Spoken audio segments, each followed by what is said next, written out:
In May, the drag community had cemented themselves some of our community's leading activists. Hundreds of Florida marched to the state capitol, and they took their advocacy to the airwaves. Number 11 of 23. Star-studded Drag Isn't Dangerous Telethon raises over $500,000. The Drag Isn't Dangerous livestream telethon, hosted by Justin Martindale, Alaska 5000, Peppermint, and Adam Shankman, and created by Producer Entertainment Group, raised more than $500,000 for LGBTQ+ charities. The event saw performers including RuPaul's Drag Race All-Stars 7 winner Jinkx Monsoon, Wesley Rogers, Bob the Drag Queen, and more take to the stage in both live and pre-tape performances to help raise money for organizations benefiting the queer community. Along with performances, the event also featured a number of testimonials from LGBTQ+ entertainers and noted allies such as Margaret Cho, Adam Lambert, Charlize Theron, Sarah Silverman, and Melissa McCarthy, who spoke out against the rampant discrimination being faced by LGBTQ+ people everywhere. In one of the most blistering statements of the evening, RuPaul's Drag Race judge, Michelle Visage, blasted state legislatures aiming to restrict drag performances.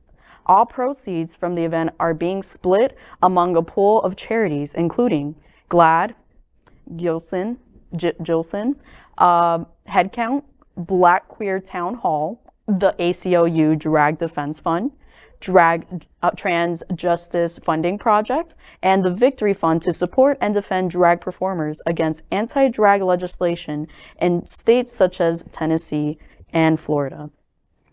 Wow, wow, wow. If there's one thing drag queens can do is raise money. That's the truth. $1 at a time. $1 at a time. My gosh, 500,000, that is quite a sum. Mm-hmm.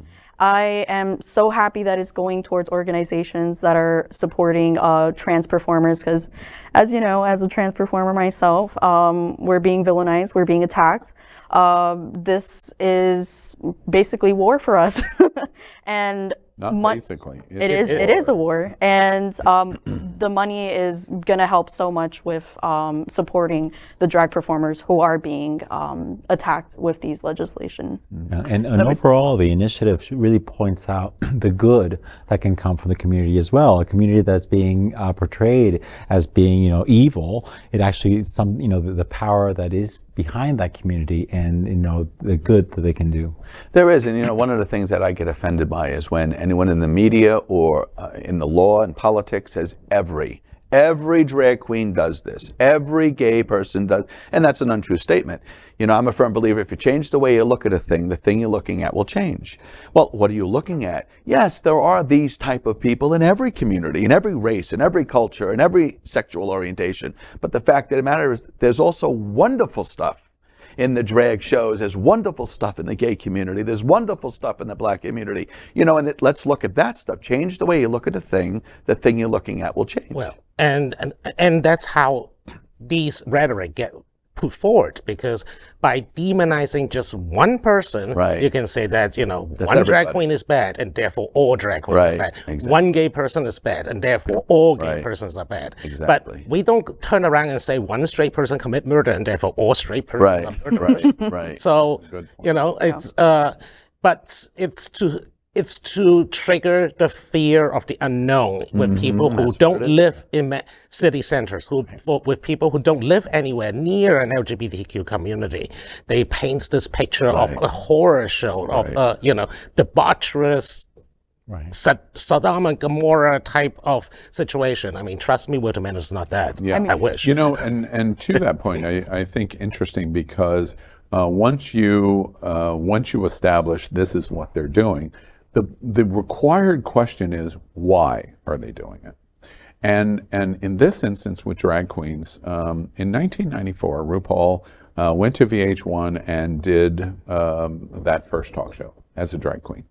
And through the time of doing that talk show, you never read in the 1990s that RuPaul and the VH1 show that she was doing was grooming children. Right. No, whether you liked drag or whether you hated drag, RuPaul, there was not opposition to RuPaul because she was grooming children. Right. In the 2000s, as drag became more and more popular, leading up to Logo's launch of RuPaul's Drag Race, RuPaul's Drag Race operated, and there was not a wide segment of America saying, this must stop because they're grooming children, and it's dangerous for our children, and they shouldn't be on television, and MTV and Viacom shouldn't be involved in this, and let's have a boycott because they're grooming children. That did not happen.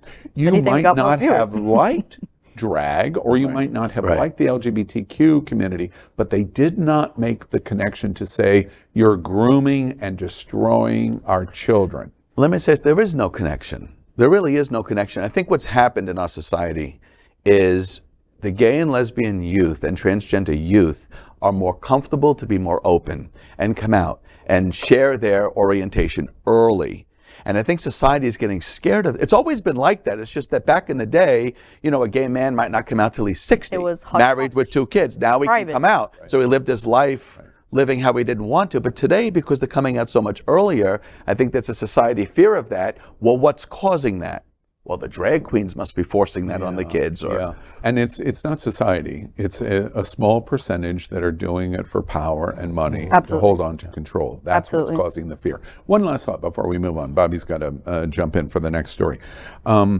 I worked with RuPaul's Drag Race for a lot of years. 7 years I worked with RuPaul's Drag Race.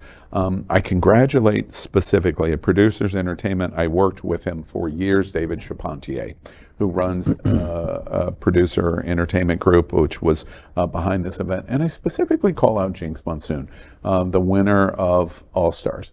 RuPaul's Drag Race had the most successful season in 2022 in history, 22-23, which was All Stars season 7, and Jinkx wins it. Jinkx is evolutionary in terms of someone that goes on and represents the drag community spectacularly in entertainment in so many different ways. I congratulate Jinkx because at the end of the day, Tennessee and Florida and Texas are not going to be able to sell to America that Jinkx Monsoon is dangerous for children and that Jinkx Monsoon is grooming children. They are not going to be able to sell this to America. And this was the starting point, which is why I congratulate World of Wonder and David Charpentier at Producers Entertainment, because they've drawn a line in the sand. Yes, congratulations on the $500,000, but far more important, they've drawn a line in the sand that says, we now are going to fight. And this is the start where entertainers, the LGBT community, but allies, we have tons and tons of allies that are going to say, we're not going to accept this, and Tennessee and Florida and Texas are not going to be able to sell this to America, and now we're going to fight. And that's why this story, I think, is so important.